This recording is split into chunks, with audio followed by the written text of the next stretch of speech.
ফের অবৈধ কয়লা বোঝাই মোটরসাইকেল ও বালি ভর্তি ট্রাক্টর সহ এক ব্যক্তি আটক কাঁকরতলা থানায়। পুলিশের ধরপাকড় সত্ত্বেও এক শ্রেণীর কয়লা বালি পাচারকারীরা পাচারের কাজে মরিয়া। পুলিশের চোখে ধুলো দেওয়ার লক্ষ্যে কখনো রাস্তার গতিপথ পরিবর্তন তো কখনো অতি সন্তর্পণে ঝাড়খণ্ড সীমানা ব্যবহার করে আচমকা এলাকায় ঢুকে পাচার করা। এরূপ বিভিন্ন তথ্য কাঁকরতলা থানার ওসি গোপন সূত্র মারফত জানতে পারেন এবং সেই মোতাবেক জাল বিস্তার করে অভিযান চালাতেই মেলে সাফল্য। জানা যায়, বৃহস্পতিবার রাতে কল্যাণপুর রসা সড়কের উপর অভিযান চালানোর সময় কোনো চালান ছাড়াই 100 ঘনফুট বালি বোঝাই একটি ট্রাক্টর সহ গাড়ি চালক ভীম বাগদিকে আটক করে। ধৃতকে শুক্রবার দুবরাজপুর আদালতে তোলা হয়।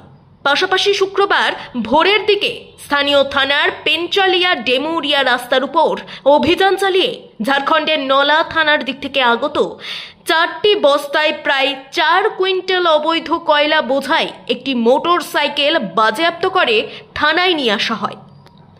যদিও পাচারকারী পুলিশ গাড়ি দেখা মাত্রই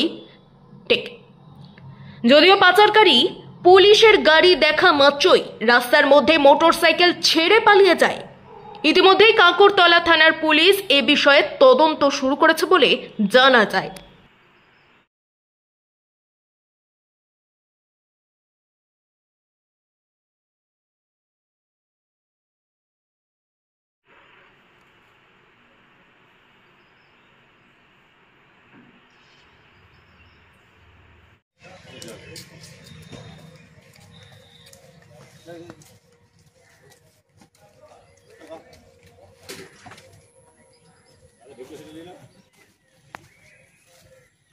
ঢুকে